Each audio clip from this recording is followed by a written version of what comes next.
Good morning everyone, SigmaOni here and welcome to this video. So, visual novels. They are normally long, sometimes boring, but most importantly, they tend to cost quite a bit.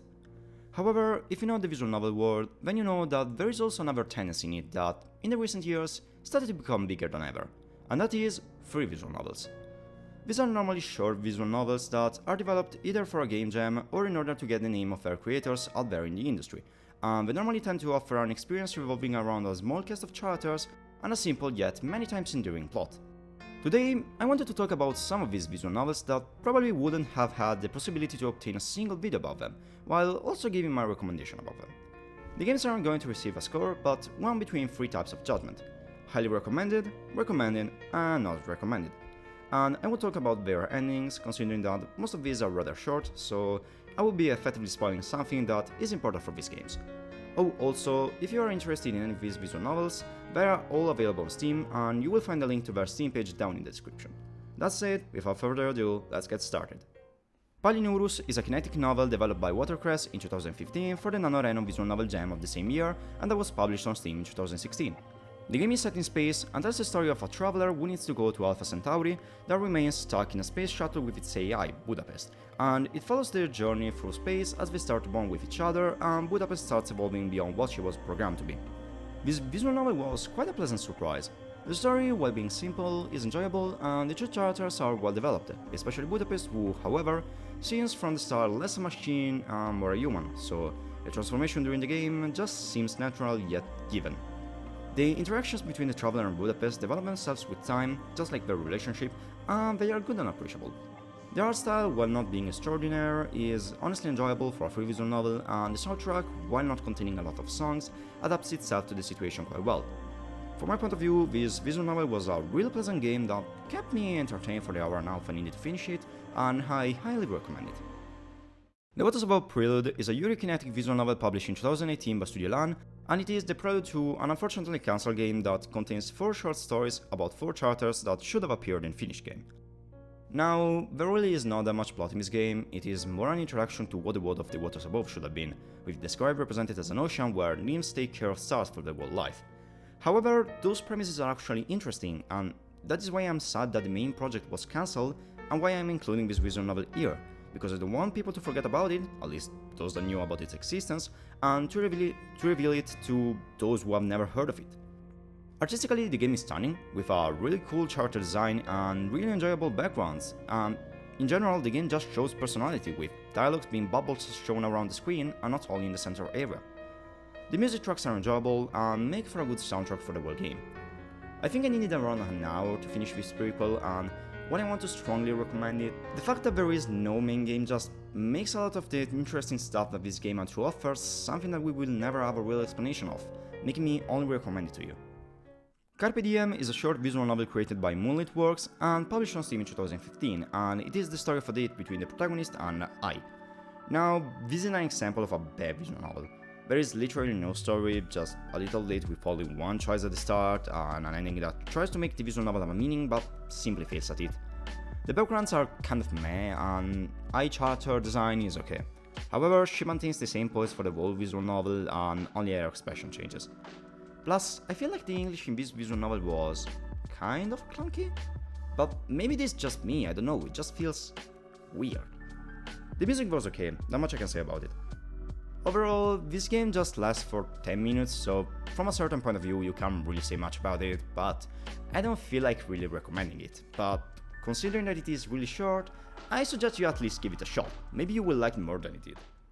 Sepeteers is a romance visual novel created and published by Red String Studio in 2016 that talks about Mark, a boy that is trying to keep a memory sealed inside his mind, and his daily life, which will change after his meeting with a mysterious girl called Mira, whose objective is to uncover the memory that Mark is so desperately trying to forget.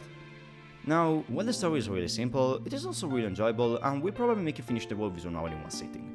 The characters are okay, we have 2 whips in the figure of the protagonist's sister and Lucas, and the bookworm archetype in the figure of Lillian, and then we have Mira, a cryptid character that shows her true colors only at the end.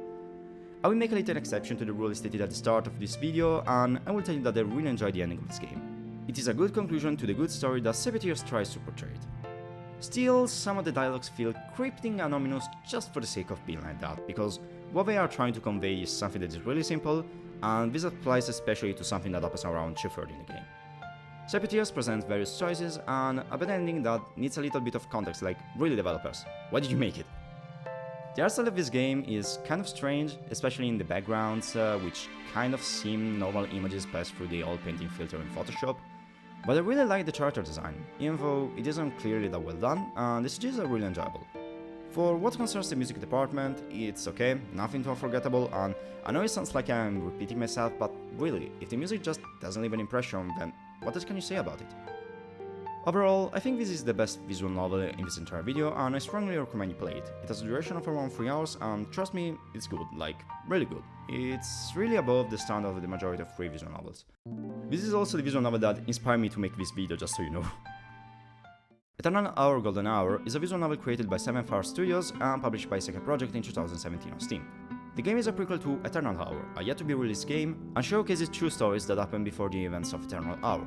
The first one is about Rin, the protagonist's aunt, which takes place 11 years before the events of Eternal Hour and explains how she came to become his guardian and a little bit of her story in town, while the second one focuses on the protagonist, Yasu, as he goes out with some of his friends on a fun trip on the beach in what seems to be like a normal day, but in reality isn't. Now, these two stories are nothing egregious in terms of plot and are more a showcase of characters than anything else and end up being kind of predictable.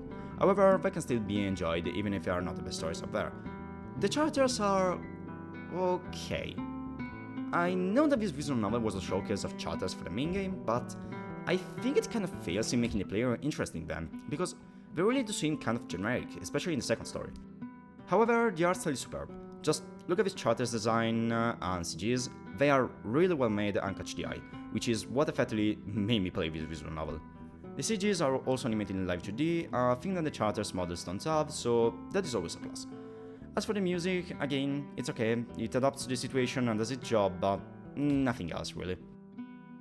This visual novel is also fully voiced in English, but I have to say that the dub felt a little off. It wasn't that great, to be honest, but it surely is something to highlight. Not many free visual novels have voiceover, and this one does, so props to them.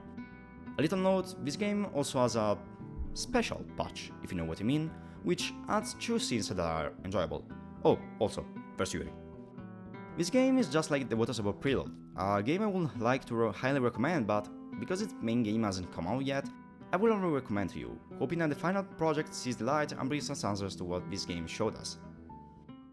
Sunrider Mask of Arcadius was developed by Love in Space and published by Second Project on Steam in 2014, and this is the collection of 2 installments of the Sunrider series that precedes the events of Sunrider Liberation Day.